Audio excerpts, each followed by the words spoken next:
Prajakta Kohli, Hi, welcome thank you. Thank you so to much. New York Climate Week, to the United Nations General Assembly, and to the launch of House of Scientista, our debut at UNGA. So congratulations to you. Thank This is you. huge. Thank you. Very happy to have you here. So, for our audience, who will be some of them might be meeting you for the first time, please tell us a little bit about who you are and what you do. Hi, I am Prajakta Kohli. I come from Mumbai in India, and I started off as a content creator 10 years ago, and then I started talking about socially relevant issues between my audience and I, which was, I started with mental health, went into girls' education, gender inequality, and then eventually ended up on climate. Past 3 years, I've been working with the UNDP as India's youth climate champion, where I work with them on projects working around understanding what climate action is, what climate change is, what the young people can do to make a difference. I also work as an actor, and I am also now a published author. Look at that. Yeah. So, you must have a clone, right? Or you just don't sleep. How do you get it all done? I have a really good team. I feel like there's no other explanation to this. That's fair. It takes a village. Okay. Yeah. So, what, from your vantage point as the UNDP's youth climate champion, what do you see is happening in terms of climate change and how it's affecting young people's lives and the role that they're playing in really taking ownership of the challenge and tackling it? Yeah. So I'll speak for India first because that's where most of my audience is from. That's where most of my communication happens. And I feel like a lot of the younger people kind of look at working against climate change as a form of social justice because they feel like why are they the ones left to deal with something that they had the least to contribute in the damage of. But having said that, there is a sort of like a ray of hope around this whole thing because we have a lot of young innovators, we have a lot of young people, a lot of young women in science who are actually using science to push these conversations ahead. They're bringing about innovations, they're bringing about solutions. They're getting through to their organic reach of just their school and their colleges, but actually reaching out to governments and organizations and starting their own nonprofit. And this is what I like about coming from a country where so many of us online active are young. Yes. Because although it is unfair that the planet that is being left for all of us isn't the planet that we created or we kind of messed up a little bit, but we are still so optimistic. We still want to work about it and we still want to do something about it. So there's a sense of urgency around the young people when it comes to climate action, but it comes from an informed place of decision making and bringing about change. Okay, well, that's hopeful, and that's the kind of optimism and energy that we need as because it's a huge, complex, interconnected global problem, and India is really, vulnerable to impacts of climate change. So it's great that you can mobilize and use your platform to mobilize audiences to really raise awareness and to take action. So how do you do that responsibly? You have millions of followers, you have this massive platform. How do you balance real serious topics like what we're talking about, real global risks and challenges like climate change with entertainment? It was very overwhelming for me when I first started working around this because I'll be very honest to you, when I started working with the UNDP is when I actually kind of took a deep dive into understanding what exactly is happening. Because every time there's any communication that comes to us about climate action, it's so complex, right? You have all these like numbers and charts and diagrams and graphs. They're telling us, okay, we have these many years of this agreement and that much percentage and this is dying and this is not getting better. It can get very overwhelming. And because I used to do comedy content mostly, I didn't know how to kind of break it down.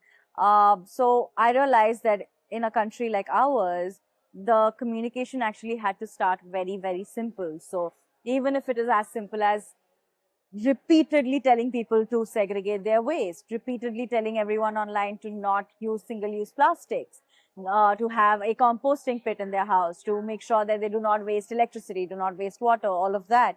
Having said that, we of course every now and then reach these points of debate where there'll be a whole chunk of people saying, okay, we understand what you're saying and we'll follow it. And then there's a debate with another chunk of people saying stuff like, yeah, but like, what do you know what you're talking about? What have you done to be in these positions of influence? But I genuinely think that of the numbers or of the impact and the reach that I get online, even if a tiny minuscule percentage kind of chooses to not pick something up because it's single-use plastic or chooses to not kind of do something because they know it's not sustainable to the environment, I still feel like I have more impact than just haters sitting in a place saying, oh my God, you don't deserve to be here. Oh, for sure. Yeah, so I feel like that is the space that I come from, where there's so much that doesn't even get discussed. There are so many projects that I work on that is not necessarily coming from a place of, oh, let me make a headline out of it.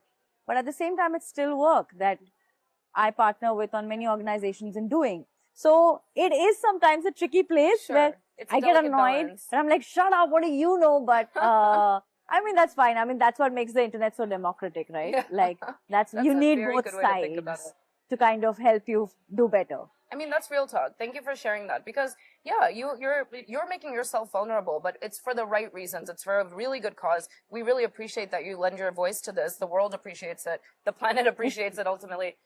So raising awareness around environmental stewardship, right? That is step one. Yeah. And then we can get the youth to get more engaged. Yeah. Yet this engagement can be overwhelming. Yeah. There is such, brand challenges, and there's so much happening already in real time now, and we're seeing simultaneous climate impacts. And again, a country like India, which is uniquely vulnerable to heat and monsoons and heavy precipitation events. Okay, so it's overwhelming. How do we deal with the climate anxiety? How do you think about this that accompanies so much of the good work that you're asking your audiences to do?